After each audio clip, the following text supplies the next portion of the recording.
I know we will have more joining us, but Open the door. so welcome all. I am just really, PISLAP is really honored to host this call.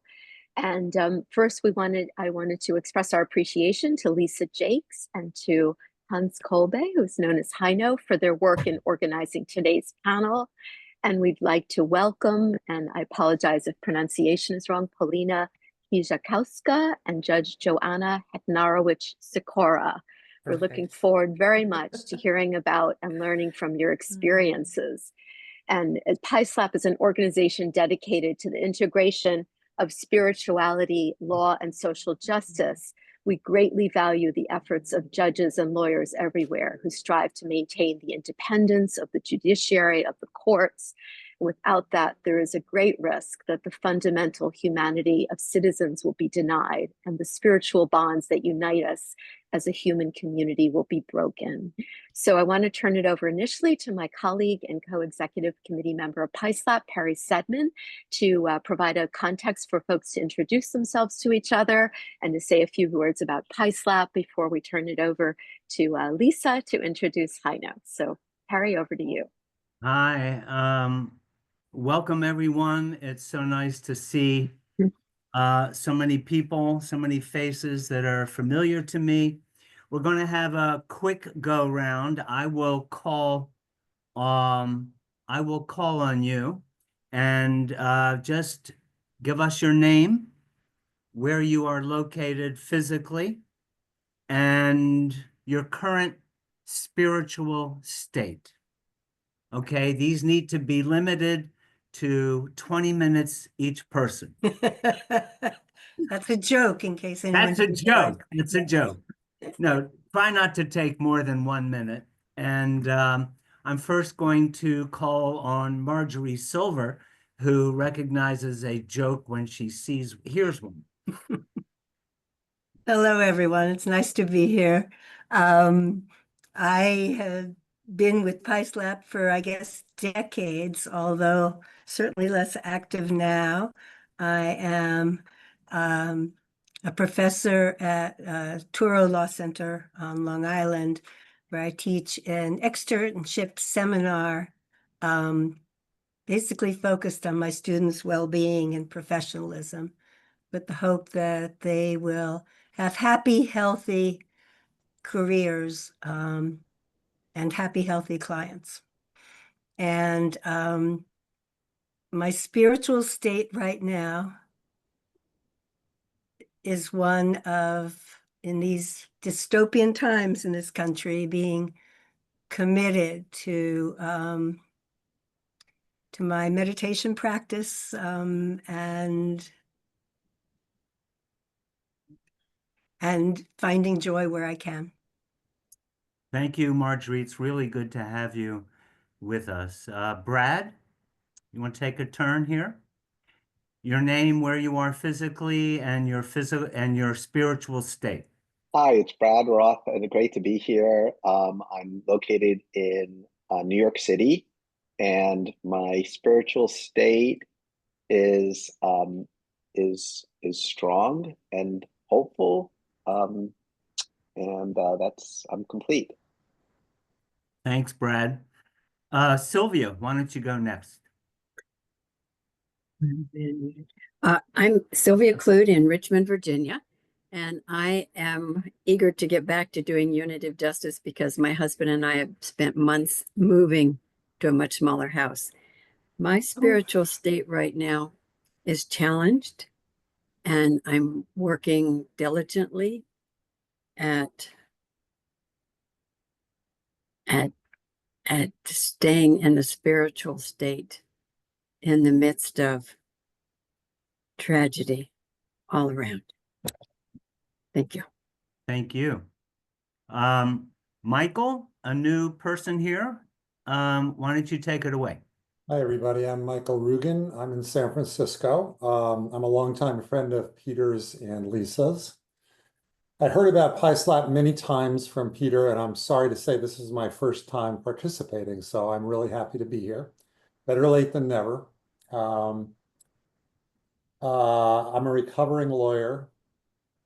My spiritual state is that confused, angry, and trying very hard to get back to a hopeful place. Great to have you, Michael. Thanks for joining. Anne, why don't you go next? Hi, I'm Anne Friedman, and I'm in Philadelphia, Pennsylvania. I'm a law teacher at Rutgers Law School, and my spiritual state is activated.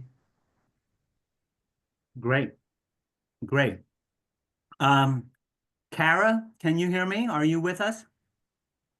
Kara Perry, whose name I love. I'm here. I'm taking advantage of the gorgeous weather in New Jersey. It's been raining for 3 days. So I've been with PISLAP 5 years, I think it's been now.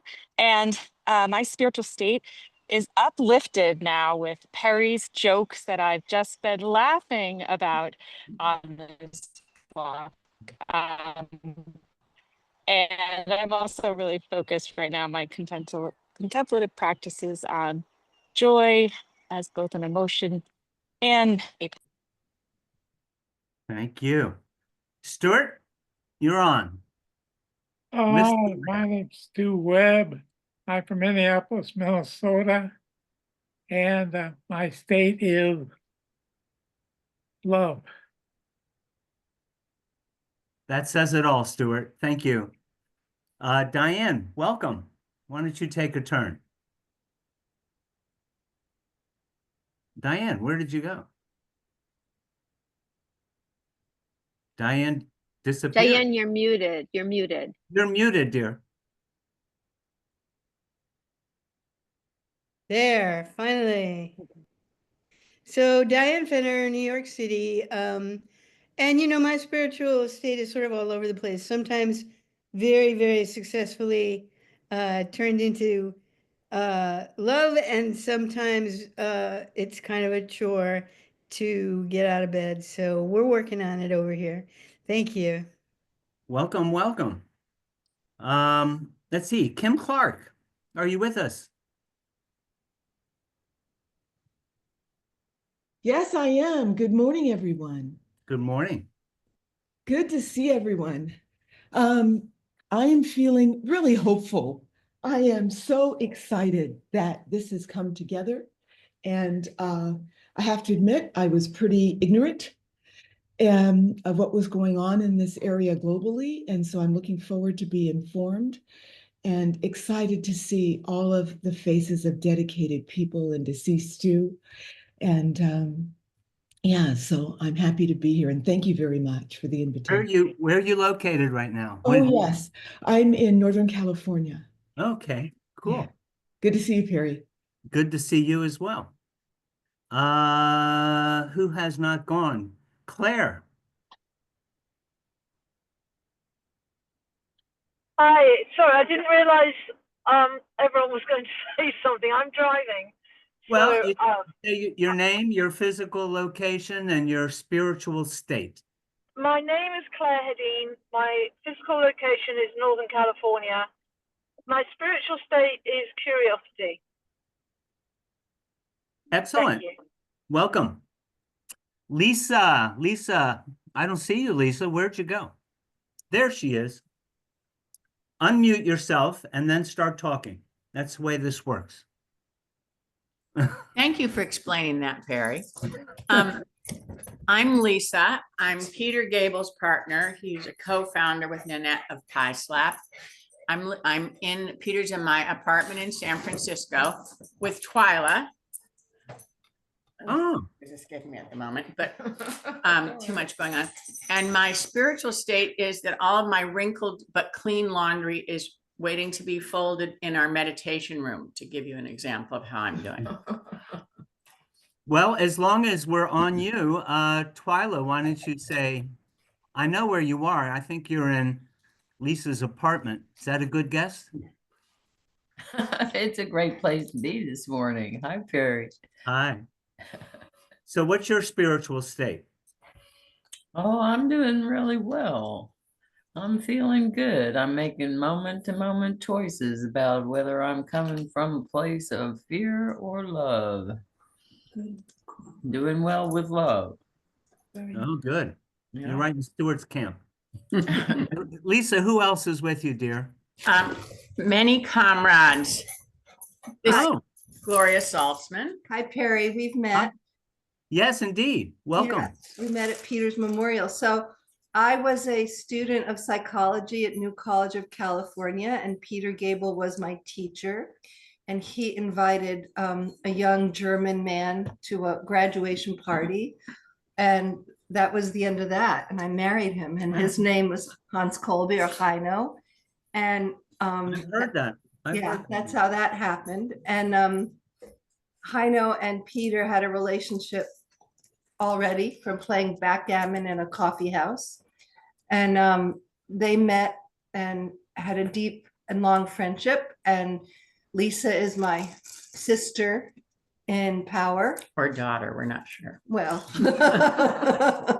we have 2 dogs with us, and they are very happy. And I'm really, because Heino is from Germany, and because we have an interfaith and international relationship, the world is larger. And so I'm really excited to know more about what's happening with the Polish lawyers and judges organizations, and hopeful that we can connect with, we can find allies in other places that we might find personally, even though the government might not find allies. And my spiritual state is, I'm going to go with Twyla, choosing love over fear.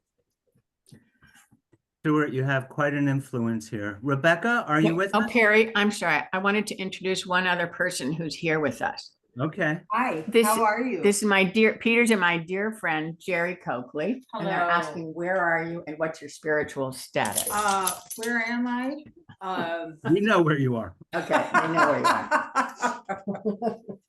I'm not sure I do, but thank you for knowing. My spiritual state is one of seeking balance. I usually feel a sense of onward mobility with gentleness and balance, but I don't necessarily today. Welcome. Thank you for joining the call. Anybody else, Lisa, in your 2 dogs, but they can't. They can't talk They can't English. They don't contribute. speak English yet. Right. I see Rebecca is with us. Rebecca. Lovely to be with everyone. My name is Rebecca Vallis. My physical location right now for the next 2 hours is Charlottesville, Virginia, before I go back into the belly of the beast in Washington, D.C. this afternoon. And my spiritual state is significantly improved to be among PISLAP people. Great, great, great. I'm going to reserve our speakers for kind of when they talk. Nanette, can you say where you are and what your spiritual state is before you toss it back to me? How's that? Sure. Hello, everyone. I'm Nanette Shore, and I'm here in New York City, in Queens.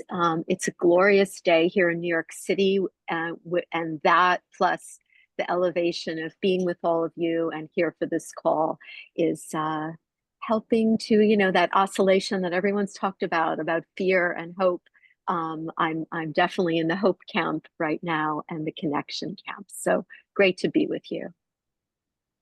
Okay, well, I am Perry Sedman, and I am currently in Miami Beach, Florida.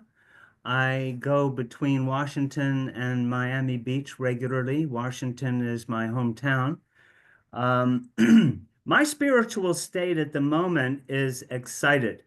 I am recognizing the vulgarity of our executive branch, the collapse of the legislative branch, and the recognition that the only people standing in the way of our liberal democracy becoming a fascist state are the lawyers. That would be us. And I'm very excited not only to hear today's presentation, but the fact that lawyers are taking to the streets and judges are taking to the streets and the people are taking to the streets, and we are going to fight, and we're not going to take this crap. That's my spiritual state. I've also been asked to say a few words to our newcomers about what PISLAP is.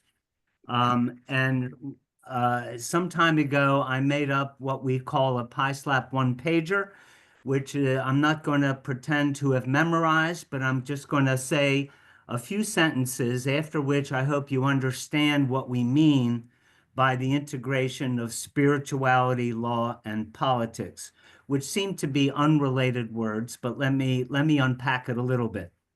First, law, and I'm just going to read this.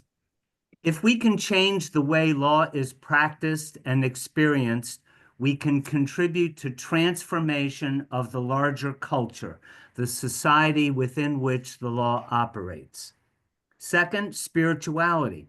PISLAP understands spirituality as being about our longing for human connection, about experiencing mutual recognition in a way that affirms our humanity and inner goodness, promoting a caring, compassionate, loving, kind, and connected world. Third, politics. Now, politics is one of the main ways that PISLAP differs from the many other groups out there that focus on only the law and spirituality. Politics, well, if citizens can see in a public space changes in socially relevant areas, which can enhance their ability to feel connected, cared for, heard, and justly and equitably treated, they will support those changes, and through the political process will urge their representatives to pass laws that reflect and embody those values. So to sum it up, PISLAP wants to bring about a spiritually informed approach to law and social change by integrating changes in the law brought about by political action in a way that emphasizes our connectedness and our inherent desire to move towards living in a more compassionate, caring, and loving world. So, who gets the ball next? Oh, myself. I urge all of you who are not yet official members of PISLAP to go to our website, which is Spirit Law. Sorry? Oh, I put it in the chat, Perry, just so you know. spiritlawpolitics.org, and sign up to be a member of our group. Nanette, take it away. Yeah. So thank you, Perry, and thank you, everyone. And of course, we're looking forward to hearing the spiritual state of our guests as well. So I just want to turn it over to Lisa now, who is going to introduce Hans and move us ahead. So Lisa.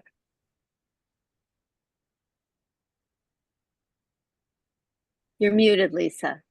Hello again, everyone. I get to introduce you to Heino, who is a dear, dear long-term friend of Peter's, and I might not make it through the intro. I'm sorry. Heino and Peter met in the late 70s. Heino was a young German lawyer, and Peter was teaching law at New College of California. They met in San Francisco. Heino was becoming disenchanted with lawyering and started getting into theater, and combined those two things when he started working with Peter at New College, which then morphed into a project for reconciliation, as opposed to, what do you all call it? Combative ways of dealing with legal issues. And from there, he started an international tech business in which he brings in all of those things on a daily basis with all his clients. Since Peter died, he and Gloria have taken me under their wing. Sorry. And I get to do a bunch of stuff with them. So we started a project of a discussion for people who were feeling isolated in our neighborhood because of what Trump's administration is doing and feeling hopeless and helpless and not knowing what to do. And we've been gathering and talking with Heino's initial ideas around sliding into dictatorship. And in his research for all these things, he discovered what the Polish lawyers and judges did in Poland in response to their administration ignoring the judicial rulings that came out against them. And we got inspired to do this call as a result. And so we want to thank Heino for being behind all of that and this call. Heino. Before that, I have to interrupt and apologize, Hans, Paulina, and Joanna, for not asking you to say where you are physically and what your spiritual state is. May I do that now? Well, why don't we do it when we have our turn? That's fine. Because I think we so I am currently in Epsom in the United Kingdom. Epsom is about 40 miles, about 70, 80 kilometers south west of London. And it is famous for the Epsom salt. And there's also races here, Epsom races. And I'm looking down at the race track here in a fairly miserable hotel. My emotional state is getting a lot better since I listened to all of you. I'm working here. I'm still in jet lag a little, so I was up at 4 o'clock or 3:30 or something. And my work is intense. And then the Uber didn't show up to get me back to the hotel, so I was stressed out when I got here. And but now I'm better. And I feel just honored that you all dial in. There's a lot for me in the connection to people from Poland. One is my family is partially from, which is now Poland. The territories went back and forth, as you probably know. It goes back to pre-World War I. And I'm excited that Joanna wants to talk about that more, where we have family records that go back to the area where she is, and which is exciting. The part about that got me here is I feel this is the time where I need to speak.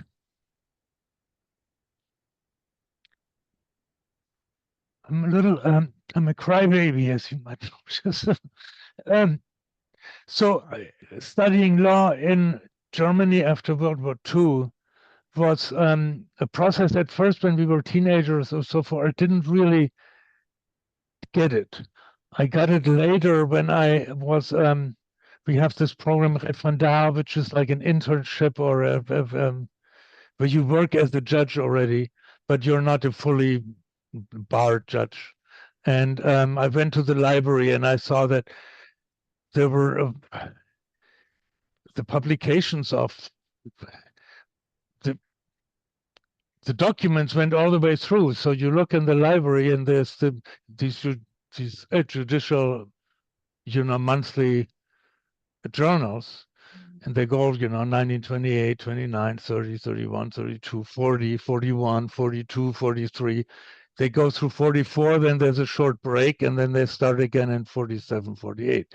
And the people who wrote in those were my teachers at the university, which gave me a big shock, actually. I didn't think of that could be possible, that these were the same people. And so what I set myself out to do, which was not uncommon at the time and got me in touch with Peter, was to figure out how we can have a bit of a legal education that preserves or creates a backbone of the judicial system. In Germany, the resistance against the Nazi within the legal establishment was minimum, absolutely minimum. It was much more in the religious associations, in the sports clubs, and you name it. But in the judicial system, very, very little. And so we got together, and that's how I got in touch with Peter. And that's also the connection to spirituality in a way, because the work in the law, especially when you're a judge, is really alone. And that loneliness in a way is celebrated because it's part of your independence, but you need to somehow ground it somewhere. And I think Paulina and Joanna will talk about that, how in tough times you can keep that grounding. Because when it's easy, we don't need judges. We need judges when it's hard. And that's where we have to show ourselves. And I think that's enough for me to say right now. I taught law and fascism, how the sliding into fascism actually worked in Germany, and theatrics of law, like what Lisa said, how we can establish for ourselves or be aware of the theatrical system within which we operate in terms of light and distances and costumes and all of that stuff. And I think all of that is still needed. I'm very honored that Joanna and Paulina will speak. And Paulina is going to start first. And then we're going to show a short, like 3-minute part of a movie or 5-minute that they made. And that movie is actually done before they succeeded. Now they're still in the middle of their struggle, as you will hear. Okay, Paulina, all yours. Thank you. Hello, everybody. My name is Paulina Kiszkowska. I'm a barrister from Warsaw. I'm currently in my flat in the middle of Warsaw, which is in the building from 38, with a lot of shooting signs outside. So, I mean, it's here. It's here. The history is here, and I guess Joanna has similar surrounding if she's in Poland. So by we, I mean a group of Polish barristers and an association of Polish judges.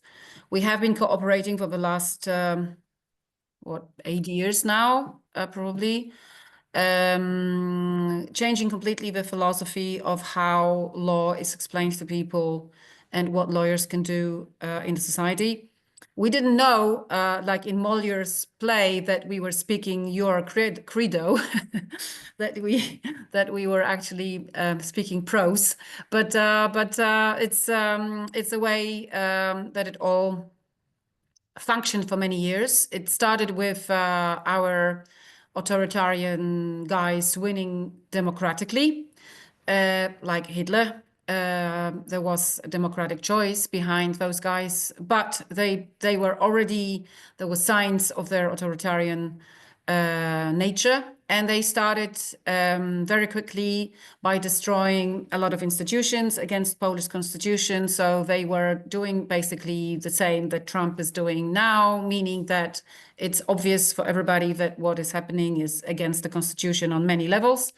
So they destroyed the Constitutional Tribunal, which is a separate body in Polish system from the Supreme Court, and they started devastating courts one after another, the common courts, the criminal courts, Supreme Court, administrative courts, etc., politicizing the prosecution system, attacking the media, attacking the museums. I mean, the playbook is identical, almost, including I don't know, the Smithsonian attack on the African American Museum. It's identical. We had a similar situation with a World War II museum. So it's really astonishing to watch, because it's as if these guys were sitting in one room and had a checklist of what should be destroyed, and they go one issue after another. So we're not going to talk about legal means that we use in Poland, because we were very lucky being a member of the European Union. We had a completely different legal system, so we could launch cases to the European tribunals.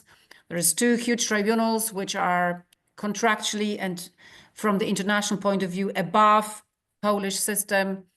And one is the European Union Tribunal in Luxembourg, and the other one is the European Convention of Human Rights Tribunal in Strasbourg.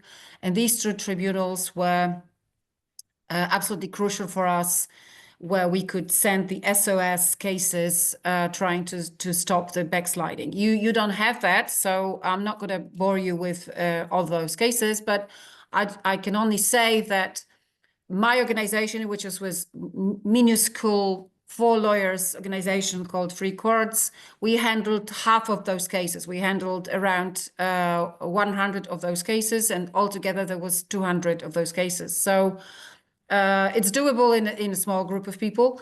However, obviously, it was very, very time-consuming and devastating, and we all have some kind of PTSD, I think, after all of these years of being on the front line all the time. But I think our main message from me and Joanna is what we did to combine forces and act together, lawyers, citizens, and judges. Something which is completely not intuitive, and it's not really practiced unless hard times like now.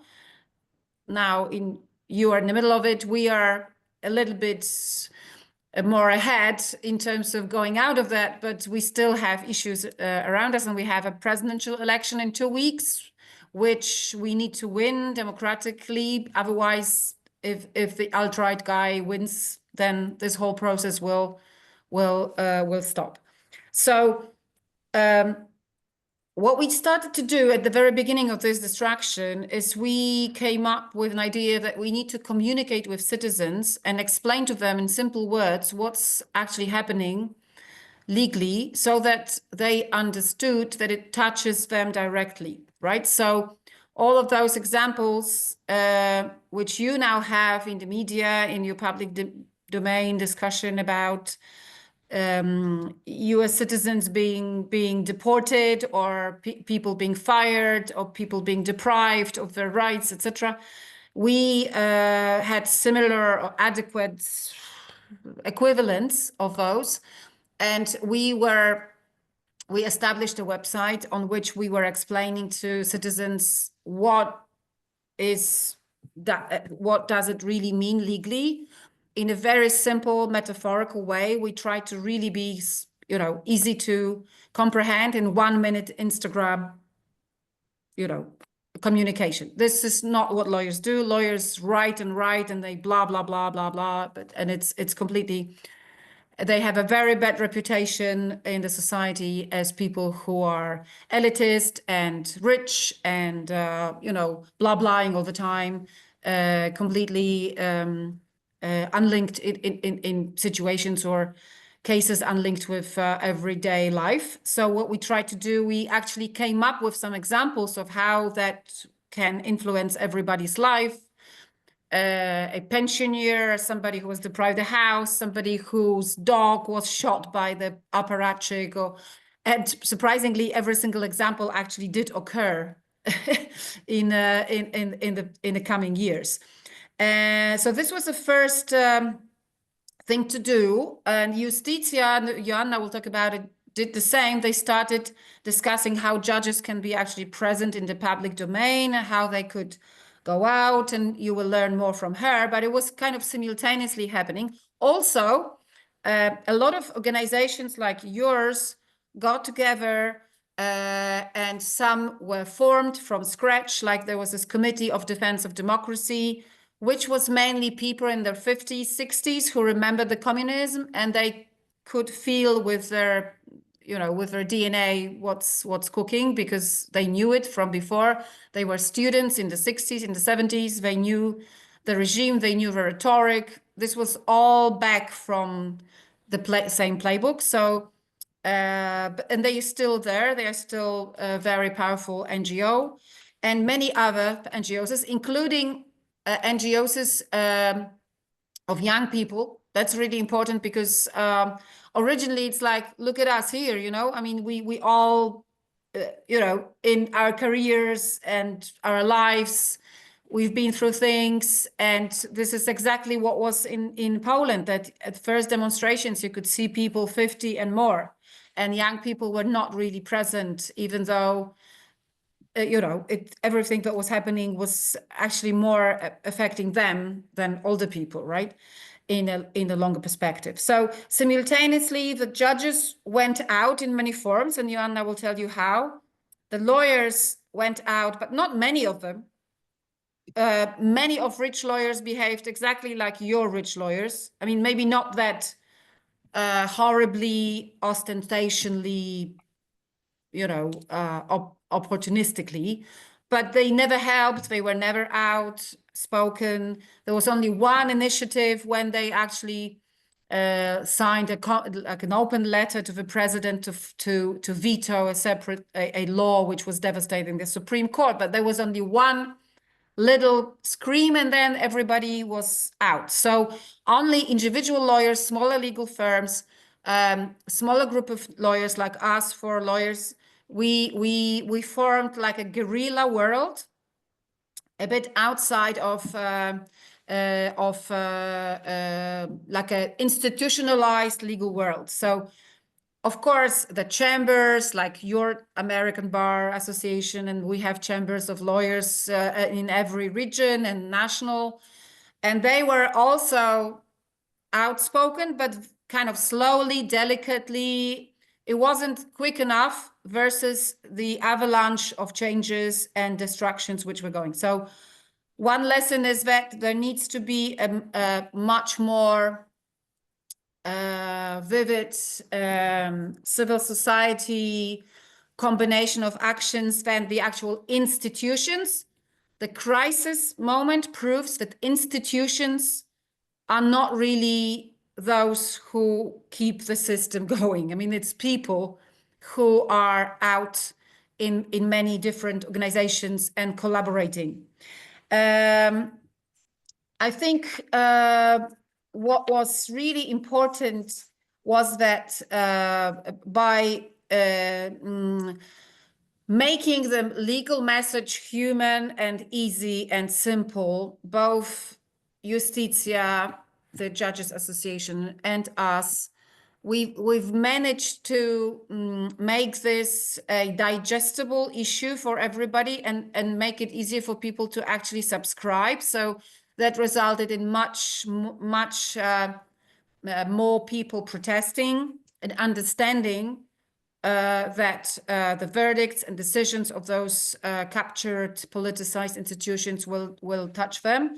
I think the apogeum was when the politicized Constitutional Tribunal banned abortion almost totally. And that was a moment when really young people went out on the streets, and it was so obvious that the rule of law collapse equals everybody's right to everything collapsing, because if they can ban abortion to the level of just killing women, they can do everything, right? They can take every right.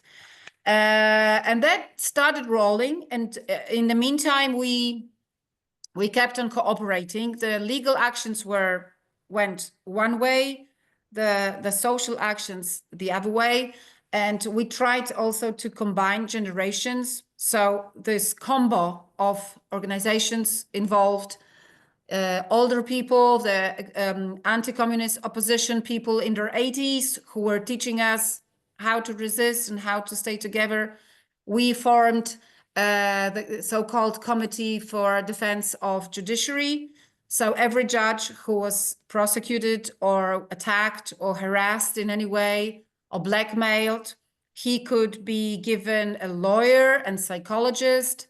We had like a network of support for people who are harassed. And I was reading that already started happening in the US with a pizza thing being sent to people. And so we managed to help, I think, in 200 cases of harassed judges by this network of everybody sitting in this. I mean, we had like WhatsApp groups, and we were looking for lawyers in particular place to help a judge, and judges were helping judges, and lawyers judges, and judges lawyers, and everybody was basically on the same page. So I think what happened at the end was a huge movement to control the elections that we could win. You have a different system because you have a computer verification of your ballot, right? I mean, we don't have it. We have a hand ballot. So we organized as a group of NGOs as like a nationwide control of elections because they wanted to win illegally. They added some additional referenda questions which would switch the effect of elections. So we were protesting against that. And on April 2023, the Democratic majority won over the autocrats. But it's almost 2 years now. We have the president, the alt-right president, who blocks everything. Now we have elections. We need to elect Democrats to actually to open this bottle, right? To sort of unchop the bottle, and this is crucial because we still have those opportunistic judges in the system. We still have the illegal constitutional tribunal. We are lucky to have European institutions to help us, but it's far from cleaned. Okay, it's still a mess, and also one lesson is that after the victory has a lot of mothers and fathers, and people are starting discussing how to go out, and it's becoming more complicated that during the fight. During the fight, there is more of a spirit to be together and just go forward. So I think I will stop here and pass to Joanna and the part of the film which was prepared by Justitia, and we are also there. I thank you, Paulina. That was really great. A million questions, probably everybody here has. So we're going to just keep going right now, and I need to perform a technical miracle, which is I'm going to share my screen. I'm going to run about 7 minutes of that movie, and I'm going to hope that the sound comes through. It did come through before, so let me just share my screen right now. So you can see my screen and some of the questions that we want to ask. And now you should see a black screen. Do you see it? Yes. Yes. And there's some sound coming. It's just drums right now and some writing on the screen there. The ruling party in Poland called itself. Can you see it? Not hearing the sound. Not hearing the sound. Honey. It's just drumming. So do you hear it now? Okay. Hearing it now. Yes. Okay. Okay.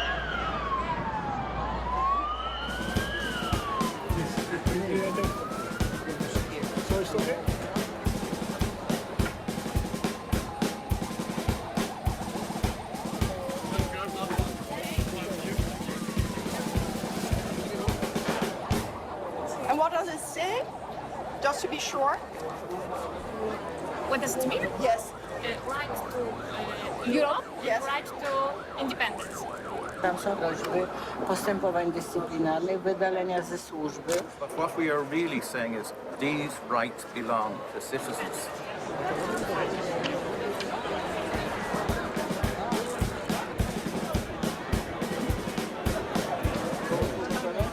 Możemy powolutku już tak?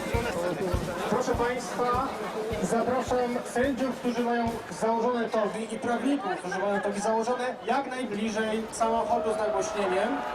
Zapraszam również gości z zagranicy, sędziów z zagranicy.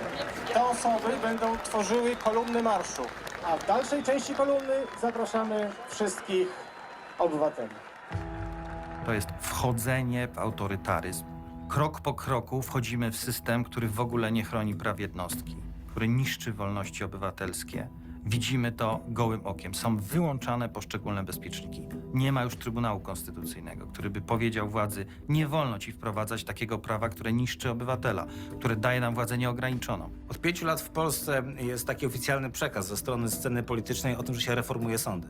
Ale tak naprawdę nie reformuje się sądów, tylko niszczy się sędziów, niszczy się niezależność sądów. Doszliśmy do ściany. Po prostu my jako prawnicy, środkami prawnymi, pytaniami prejudycjalnymi, orzeczeniami, nie byliśmy, zresztą dalej nie jesteśmy w stanie już nic więcej zdziałać. Jest prezes z powołania ministra, Sąd dyscyplinarny z powołania ministra, Krajowa Rada Sądownictwa z powołania polityka, też ministra.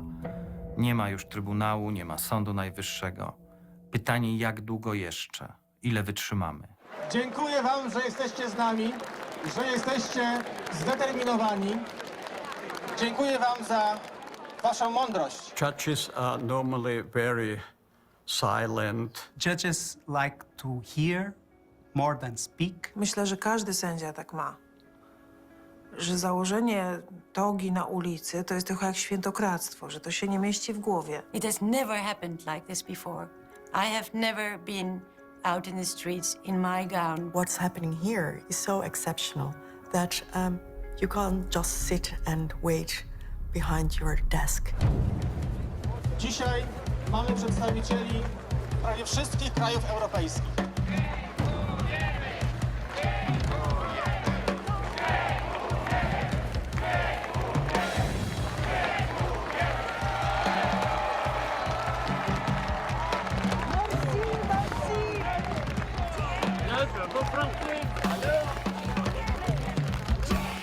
Poland is a country in the heart of the European Union. The independence of judges is one of the core values on which the European Union is built. You need to be sure that EU citizens have a right to present their case to an independent and impartial judge. Judicial independence is fundamental to the rule of law. The rule of law is fundamental to freedom. Freedom is fundamental to the protection of every citizen.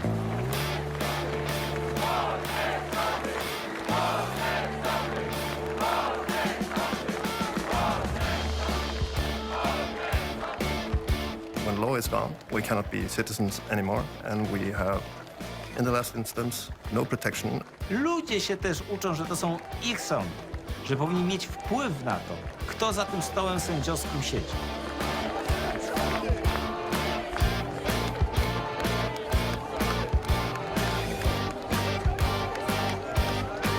Każdy Polak, każdy Europejczyk ma prawo do niezależnego sądu i po to tutaj jesteśmy.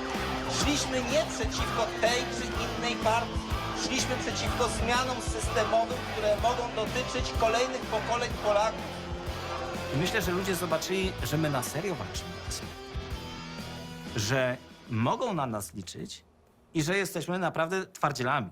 Że my możemy zawalczyć o te sądy, nie kłaniamy się politykom. To było takie wręcz euforyczne, powiedziałabym, poczucie jedności. I ta toga to był taki nasz mundur. Poczuliśmy się wtedy jak jakaś armia praworządności.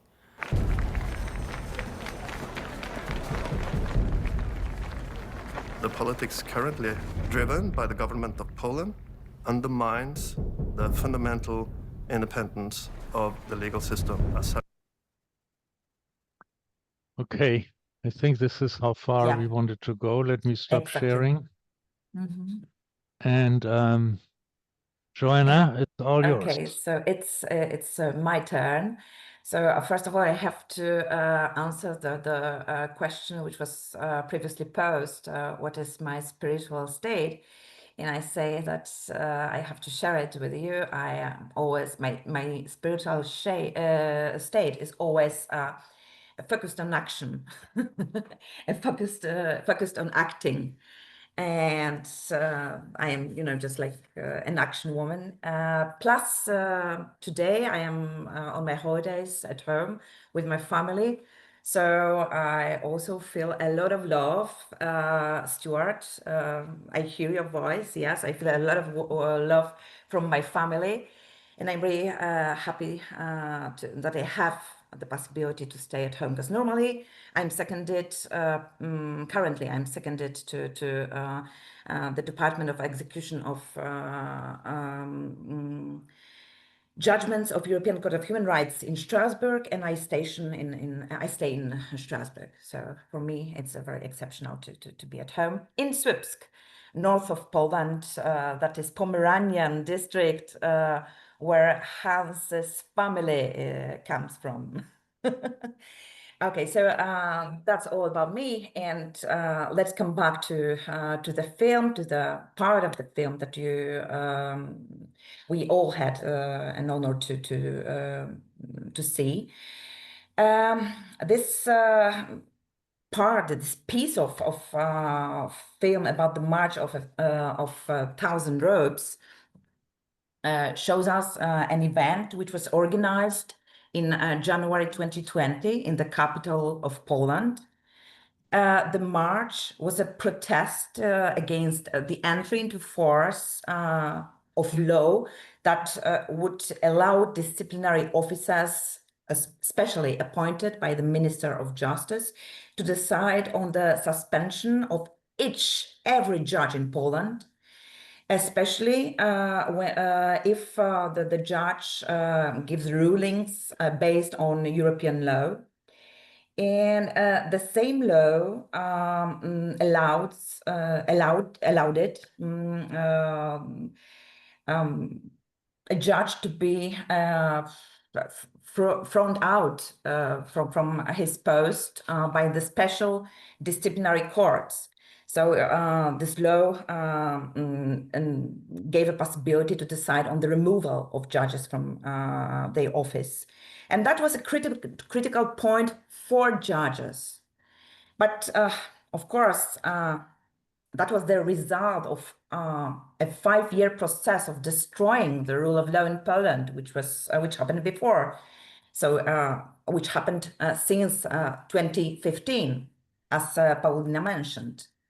As the legal community, we reacted to every situation which targeted the rule of law in Poland.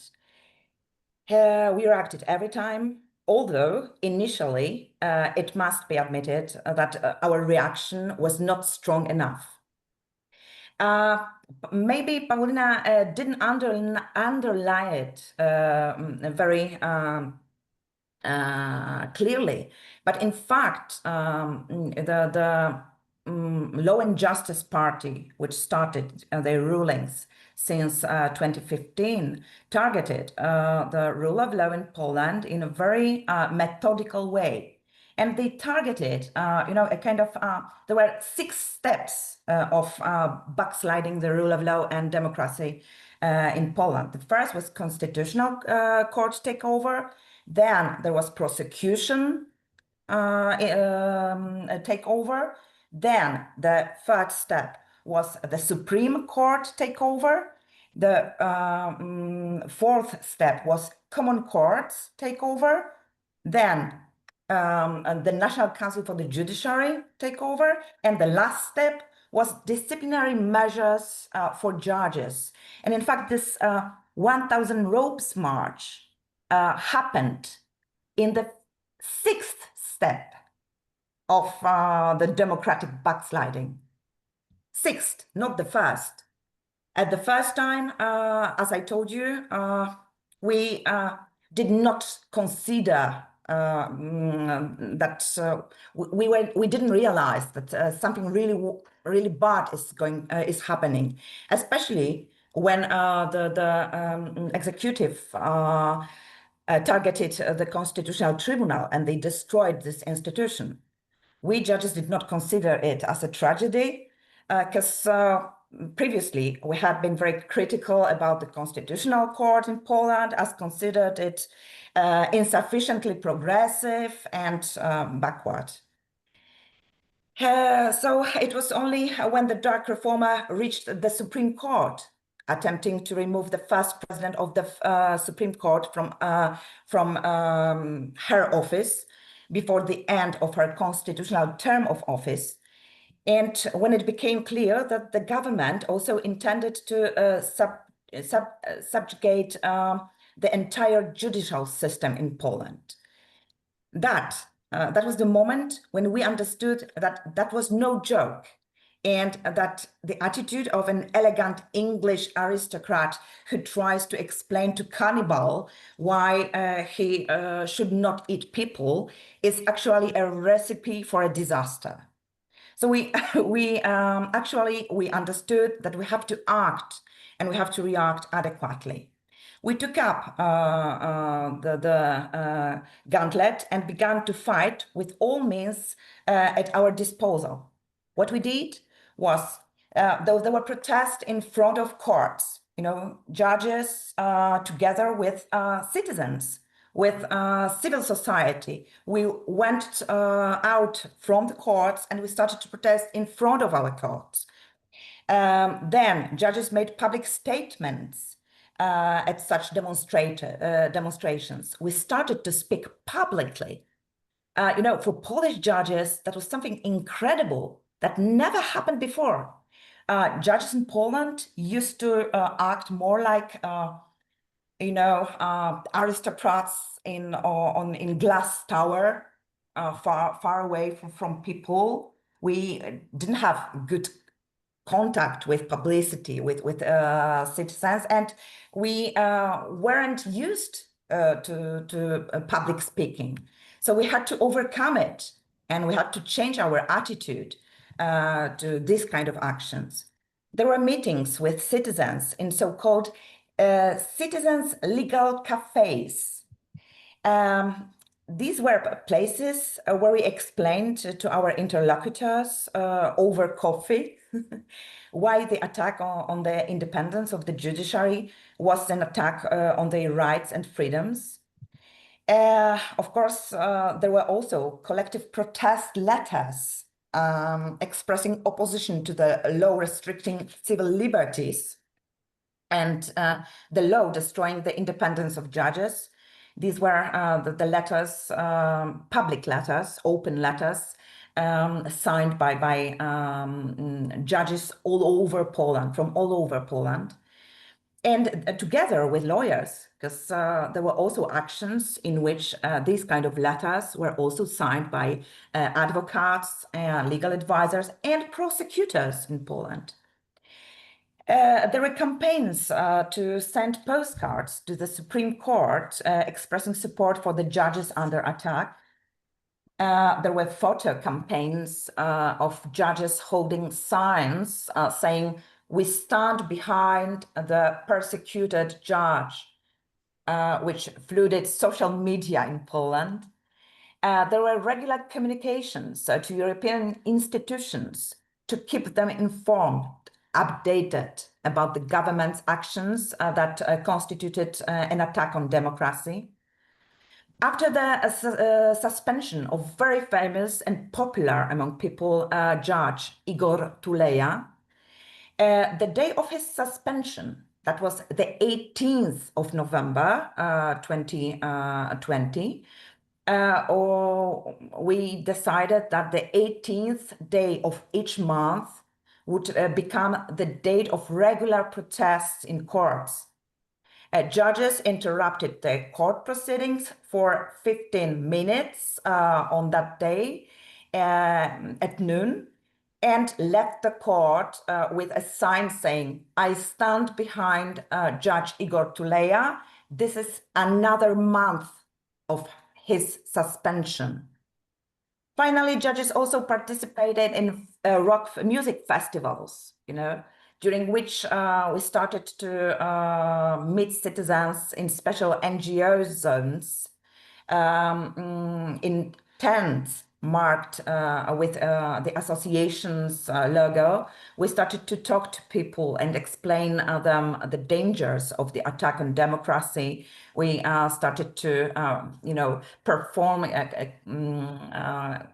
kind of discussion activities and even the mood courts for people, which were the very good basis to discuss with people about the principles, about the fundamental rights of citizens and about the process of destroying those rights.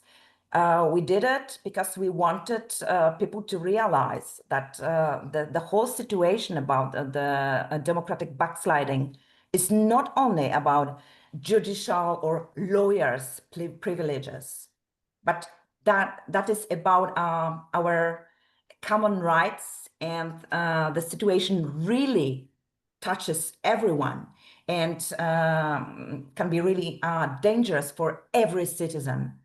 So we wanted people to understand that it's our common issue, not only lawyers or judges issue. After the march of the 1,000 ropes, the judges went even further, and together with non-governmental organizations like Tour de Constitution, whose activities focus on the fight for human rights, judges started to travel around Poland to meet with residents in small towns and villages, in market squares and town squares, to discuss the state of the rule of law in Poland. That was, for me personally, that was a very brave step, because we as judges, we really felt that we have no choice, that if we if we won't manage to communicate with the citizens, and we won't manage to create a common front with citizens, the whole situation, you know, the dark side will win, and the autocrats will win. Because so we really understood that we have to do as much as possible to create the common front, and to make it as wide as possible. That's why we did it. And in fact, I participated such actions through the Constitution pretty often, and that was the biggest challenge I survived, in fact, because you have to stand up face to face towards people who are not only friendly, and they are not from your bubble. They have the image about courts and how the courts work. They have the opinion about how lawyers are bad, and how they are egoist, selfish, and how the government works hard for them and wants the situation to turn better for the common citizen, for ordinary citizen. And you have to find words, simple words and simple arguments to convince, or to show, maybe not convince, but to show people that their way of thinking is not exactly right, and that there is a deeper truth, and they have to dig deeper if they want to find answers on the questions. So that was really, really hard, and I survived it. And in fact, I am thankful for that, because it changed me a lot. It helped me, and not only me, it helped, generally, it helped judges to become better lawyers, and to work better in courts, because we started to communicate with people definitely much better than before the situation. Interestingly, the more determined and courageous the legal community and judges were, the more the authorities aimed at the apparatus of repression, which in turn led ordinary people to see judges and lawyers such as Paulina and Michał Wawrykiewicz and great Sylwia Grzegorczyk-Abram as defenders of universal values important to everyone, and at the same time victims of repression. People also understand that that was not about our social privileges as lawyers, but that was a game about everything concerning their fundamental rights. So I think that our example can be a good inspiration for you. Of course, now we are in 2025, 5 years after the March of 1,000 Robes. In fact, the law which came into force in the times of Law and Justice Party is still in force because of our president, who informed that he's going to give his veto against every law which is going to overturn the bad law which entered into force in the times of Law and Justice Party. So we are waiting for presidential elections, in fact, but we are not wasting this time. No. Even the NGO authors, but also the lawyers work on amendments on law to be prepared for the moment in which the parliament would be able to work on changes concerning the organization of the Supreme Court, organization of the Constitutional Tribunal, organization on common courts, etc., organization on the National Council for the Judiciary. We are all prepared. We are all in constant action, waiting for the moment in which we can really improve the situation and really make it better. So that's all from me that I prepared for you. And of course, I'm sure that I am ready to answer all your questions. Thank you. Thank you a lot. Thank you a lot, Rana. So Nanette, you wanted to, I think, lead the questions and the answers? Oh, I think you or were not? going to do that, Heino. Okay, that's fine. That's Yes, fine. That that I would be can do that. great. So But let me ask one question, which is the way you're describing it brings up is there some kind of a central committee that coordinates all these activities? Or, I mean, this sounds like full-time jobs you have. You're on mute, Joanna. You need to take yourself off mute. I will start first, but I would ask also Paulina to answer this question, because I can tell only for myself and for my judges group. I know that we paid a huge price for that. That was really 400% work every day for the past years, and that was really exhausting and challenging. And our families also paid price for that, because they sacrificed a lot in this situation, and they supported us a lot, really. So that was not only frontmen judges and frontmen lawyers who did it. No. That was also our family who was in backside. And our mothers, fathers, our husbands, our partners, our wives, and our children who supported the situation, and they were also very engaged into the situation. Paulina can say about her son, who was also very engaged into creating, movies dedicated to young people, in which Paulina and her colleagues were trying to explain the situation to young people. And it's amazing, impressive how much the teenagers from our families were involved into it.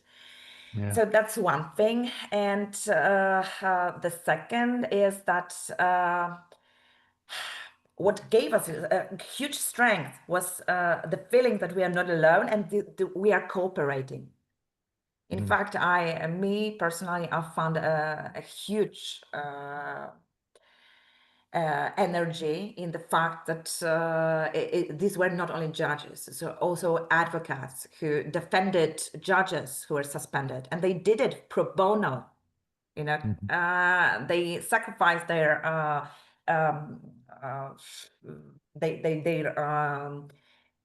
work life, and they worked for us, just to reach the higher aim, which was the defending the rule of law. So that was really something, and that was really impressive.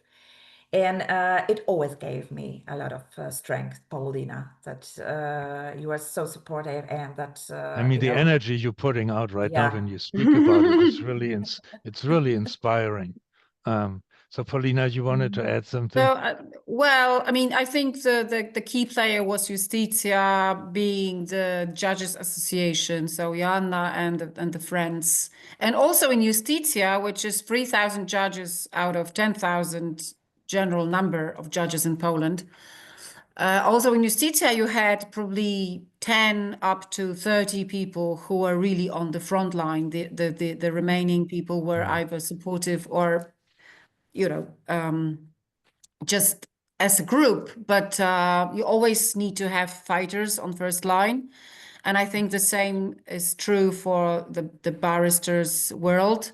I think there is around 100,000 barristers in Poland of different professions, and maybe 1,000 of them was involved in any way in what we were doing together or in separate activities. So it's always, you know, it's always 1%, maybe 2% of people who lead the rest and who are needed to be some kind of symbols and who sacrifice more time and more individual lives to the actual cause. So if you ask about a central point, no, there wasn't, but there was a limited group of people who were able to communicate because the frontliners were not that many. Right. No, I think this is quite interesting. So if you have specific questions, if you put them in the chat, then you can say the question also. You don't need to put them in the chat. We collected some questions that when Lisa and Nanette and Perry, when we talked before, we collected some questions, and I'm just going through some of those right now. The phase we're in, I think, right now, and you understand that we're not in the phase of big rallies right now. We're really in the phase of starting fact-finding, trying brainstorming how we can approach this, how do we build the right coalitions and all this kind of thing. So one of the questions that we had was the connection to judges seems like for us a stretch. How did you get this first connections to the judges? Did you know each other already, or how did this happen that you could connect to this judges organization? It seems for me a big stretch, I have to say. Okay, so first of all, everything started in our national Polish Association of Judges, Justitia, within which we knew each other quite well. Okay. And of course, the first step was to find leaders among us. It was not that we organized a kind of competition for the leaders. It was also natural. There are some people who are authentic, and you see that they believe in they're idealistic, and they really fight for the common good. And it was obvious that would be our leaders, in fact. Okay. So that was the first step. The second was to find at least one leader in every local circuit, in local court, to be the initiator of such actions in every small part of Poland, so that it was not only in Warsaw, but in Sokółka Biała, in Szczecin, in Poznań, in Sochaczew, in Skierniewice, in every small place in Poland, and we succeeded. And then when we started to organize the 1,000 Robes March, and we started to invite the judges from other countries, that was also quite easy, because we started the networking with international judges before. When we realized that in Poland there is a huge attack on and democratic backsliding, we started to create the network with other judges in Europe, and not only in Europe, but also outside Europe. We were in touch with the ABA from the United States, for instance, and they were also very supportive those days. So when we came up with the idea to organize this 1,000 Robes March, we just used our network, email network, which already existed. We used our WhatsApp groups, which already existed, in fact. I was responsible for invitation of judges from all over the world.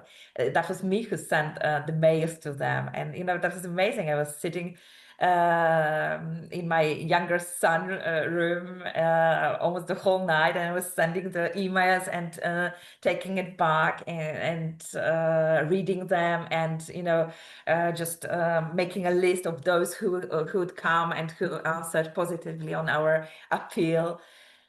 So that was really something when you feel so engaged, and there is so much energy and so much adrenaline that you don't think of the time passing, etc. No, so because we don't, or at least I don't. I mean, we need in our group now to talk about, because we don't have. I mean, probably other people here have contacts to judge. The judges that I have contact to personally are all very worried about speaking out. And this is, and I don't want to push anybody to do anything right now. So I don't have those contacts, but I take that. So it was not like Paulina called you up and say, here, you got to do something. It came out of the judges organization itself. No, but I That's mean, why- we also had to, for instance, to mobilize Supreme Court judges. It was very hard work. We were knocking on the doors and convincing them to do something. They were very frightened and very passive. I mean, it took some time. I mean, now you have like 4 months of destruction. We are talking of like months of convincing those judges to actually do things and file certain type of legal actions that we required the Supreme Court to file, etc. So it was a very hard work. On the Justitia basis, it was easier because we are all more or less in our late 40s, 50s, and it was very easy. We didn't know each other before this whole chaos, but it was very easy to communicate, to find each other, and to know and to have a common language on how to approach things. With older judges, it was really, really hard. Also within the judiciary, because they were called the candelabra judges, and the rest of people were common judges, right? So even within the judiciary, these people were seen as too elitist, too closed. So we had a lot of issues against both the Constitutional Tribunal and the Supreme Court, but we kind of swallowed the bitterness, and we just knocked on their doors and tried to convince them. So reaching out, I mean, it wasn't all ready to be, triggered on the day of crisis. We had to build it from scratch. And I think it was also successful because in these times of social media and perception being reality, I mean, you needed some emblematic figures. We need that, right? You needed some media.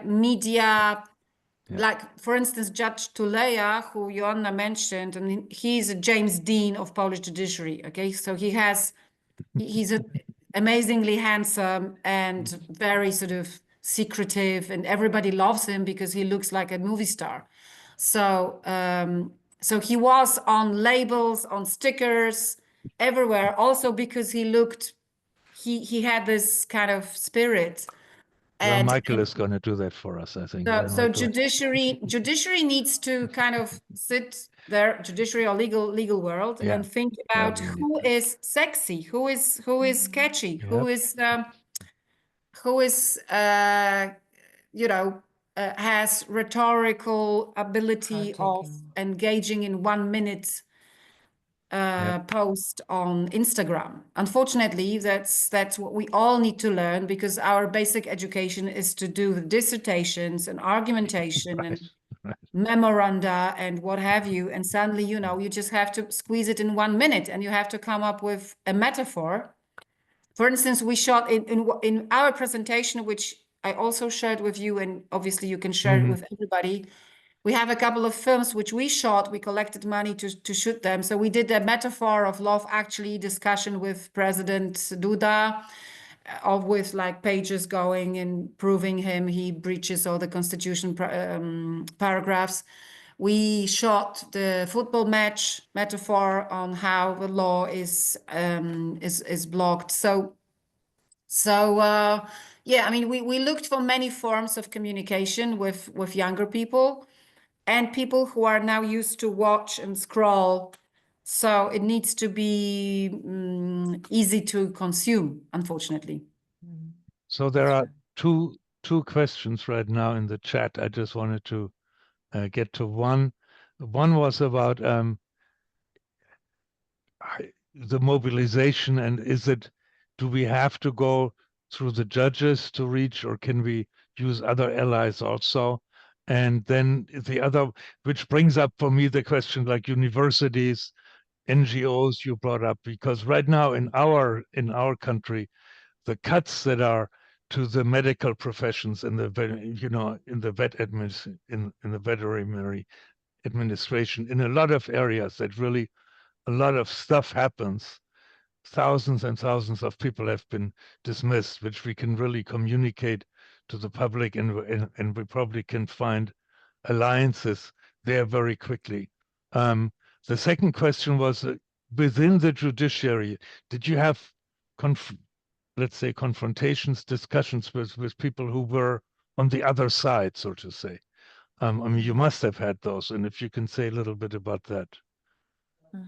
Like people who were aligned with the, Okay, thought it was a great idea to have this kind of slide into authoritarianism.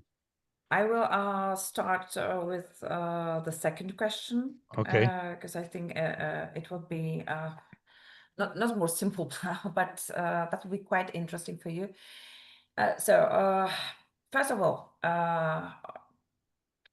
judges are part of society, of each society, and in fact, the numbers, the percentage of those who opposed against democratic backsliding, those who are plankton, which means they do nothing, they just observe, and they have their opinions, but they don't want, they want to express it. And the percentage of those who support and who are really, supporters of the executive, which has authoritarian characteristic, is the same within the judiciary as within the whole Polish society. Yep. So it was just like, I don't know, 10% of those who are strong opposers, 10% of those who support and who want to have profits from the executive for the support of the authoritarian executive, and they are doing it because they just they knew that that is the time. Normally, they wouldn't be able to be promoted for higher posts, but now, if they show their loyalty, they would gain profits, material profits, and a promotion even to the Supreme Court, which was unreachable before for them. So judges are exactly the same as all the society, and the crucial was at the beginning, in my opinion, and maybe Paulina will add something about that. But the crucial was to give the message, to send the message to the public opinion, to citizens, who are the good guys and who are the bad guys, And we didn't communicate with those bad guys directly. We used to communicate with society. And I think that our Polish society caught it quite quickly. Who is fighting for the good of others, and who's taking the profits for them, himself or herself. And I don't remember. Maybe Paulina, you will say more about it. But I don't remember the situation in which we were in direct dispute with those who started to support the. I think they were not that many. I think the regime was surprised there's not that many of opportunists.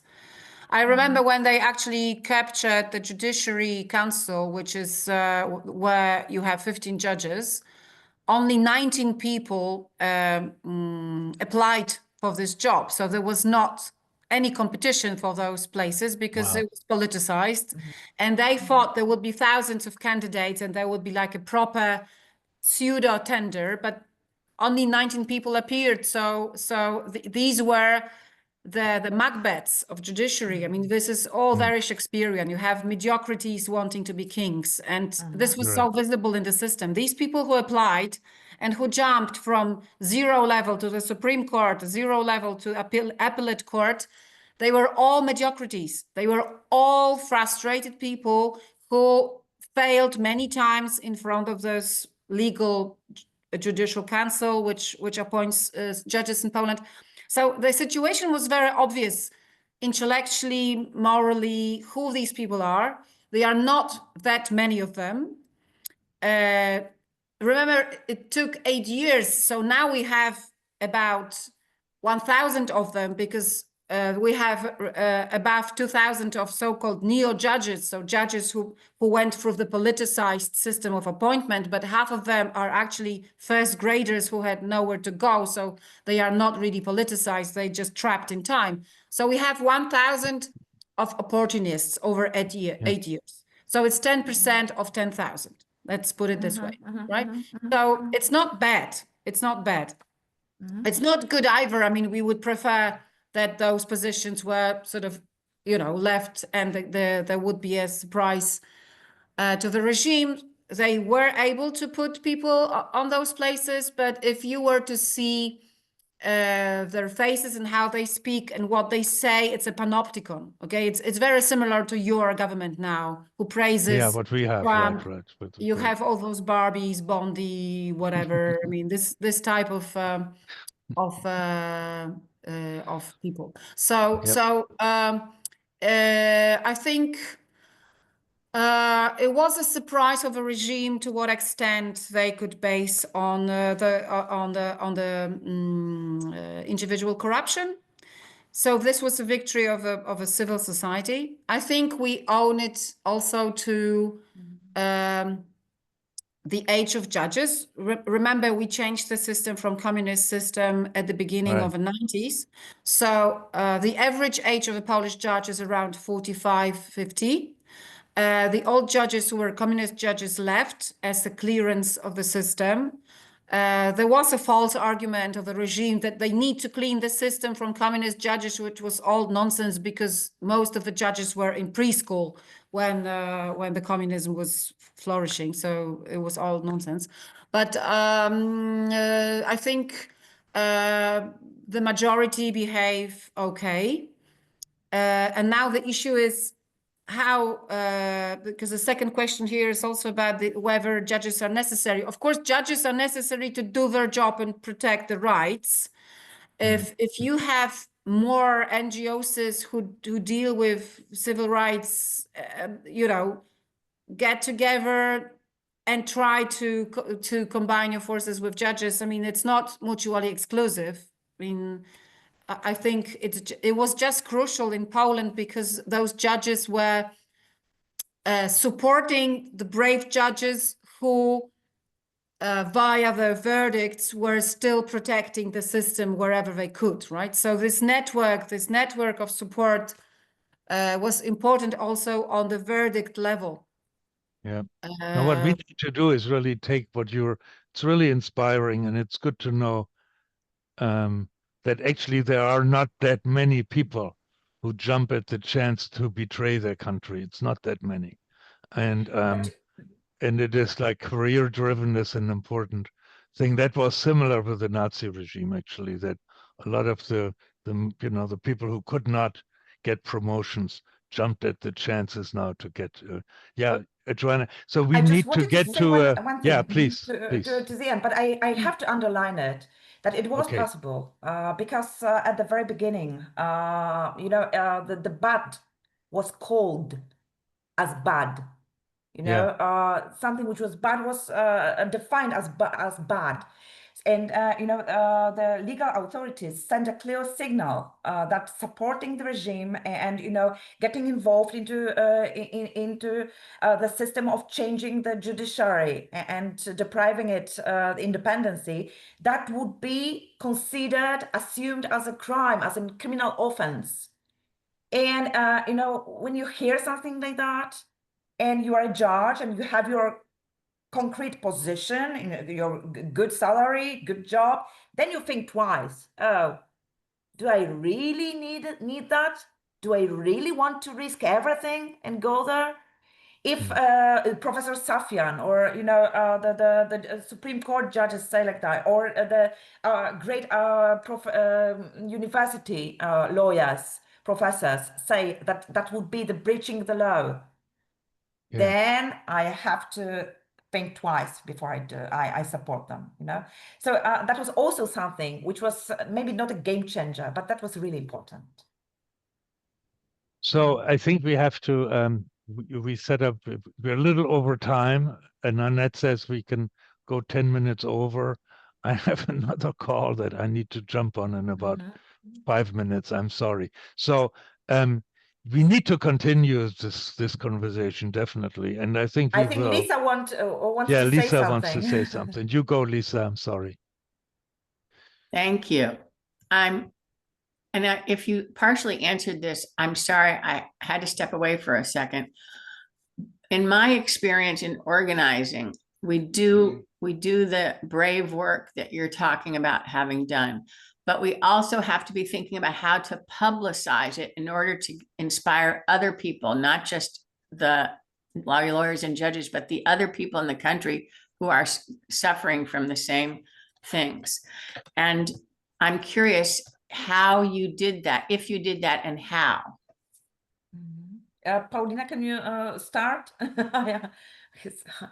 Well, I mean, we formed like a group, like a forum of NGOs. We had WhatsApps and Signal groups. Signal is something unfashionable now in your country.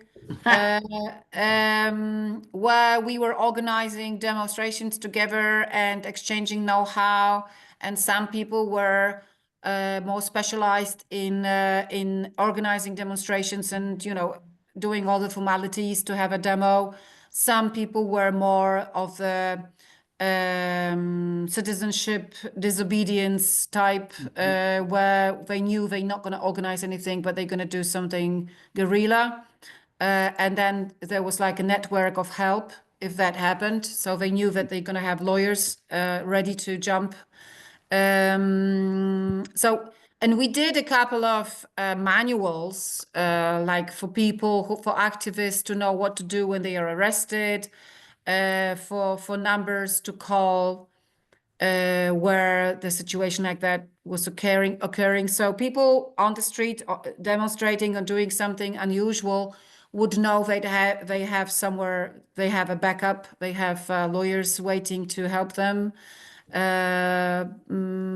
So yes, so we cooperated, and the issue is that we made this metaphor of rule of law being like a frame to a picture. So it didn't really matter what kind of picture is in the frame, whether it's Picasso, whether it's medieval picture, but we need a frame, and the frame is the same for everybody. So we cooperated with a lot of organizations which otherwise wouldn't really cooperate, like Women's Strike, which is totally anti-abortion organization, and Catholic Intelligentsia Board.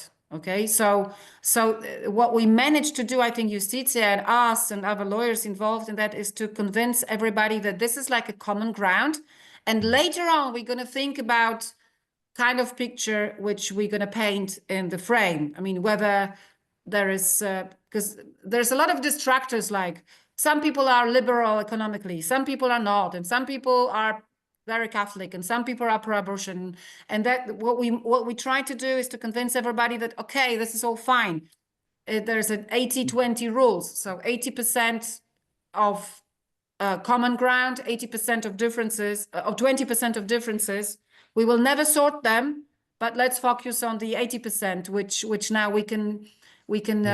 So for instance, we as lawyers and Justitia and ourselves, we were always sort of together with a lot of combinations of NGOs who had their own crises inside, like, I don't know, the female organizations started to triple because there were some ladies who had some arguments inside, but we were always around saying like, okay, guys, maybe it's important who is heading which organization, but let's focus on the frame.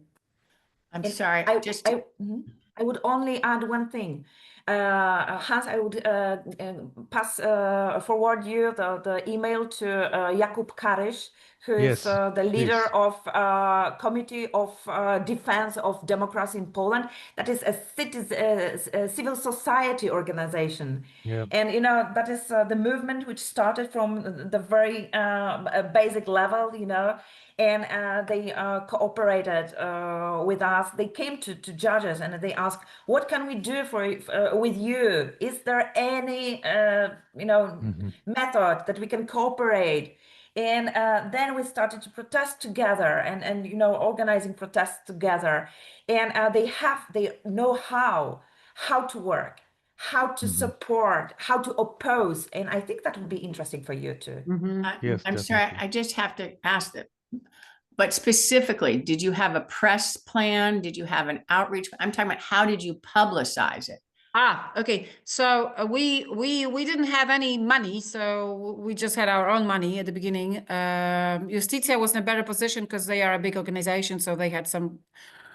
So we established a Facebook page, which grew from 0 to 40,000 followers in like 2 weeks, because we were posting to all the demonstrations and triggering more demonstrations. We established a website, but it's an old-fashioned stuff. So we were posting everything on Instagram and Facebook. Also, Justitia did the same. Suddenly, they became like a social media beast. So they were also posting. We didn't have any money to actually do any advertising. We were collecting some donations to actually shoot those films, where we had to pay film people to actually do it properly, or editing people, but everybody else was for free. So it was a lot of zigzagging, you know, to do stuff with no money, basically, because we didn't have any. And the big organizations, which are like big ships, you know, on the sea, they would issue reports and do some analysis. And in the meantime, the barbarians would completely damage the Rome. Okay, so we needed to be quicker. We needed to be more effective in terms of communication. Thank you. So I'm sorry, Lisa, we need to really come to an end here. Yeah. Thank you so much. Perry, you want to say some final words? I want Okay. to echo your thanks. Joanna, Paulina, Hans, you have demonstrated to me great courage, great intelligence, resilience, a fighting spirit. It's all very, very inspiring to me. I have been looking down a lot because I'm taking notes on what you've said.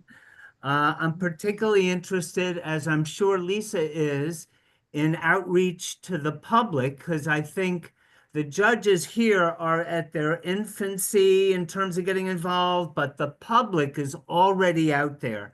And we can mobilize and to talk simply to them in terms that they can understand about what is going on in the judicial system right now. That's very appealing to me. And I hope we don't reach the stage where lawyers start getting deported to El Salvador. But anyway, thank you so much for your time. Thank you. And I'm sure on behalf of PISLAP, we thank you again from the bottom of our collective hearts. Thank you. The pleasure Thank you, was everybody. ours. Thank you. Okay. Thank you. Bye-bye. Have a nice day. Bye. Bye-bye. Thank Bye. you. Bye.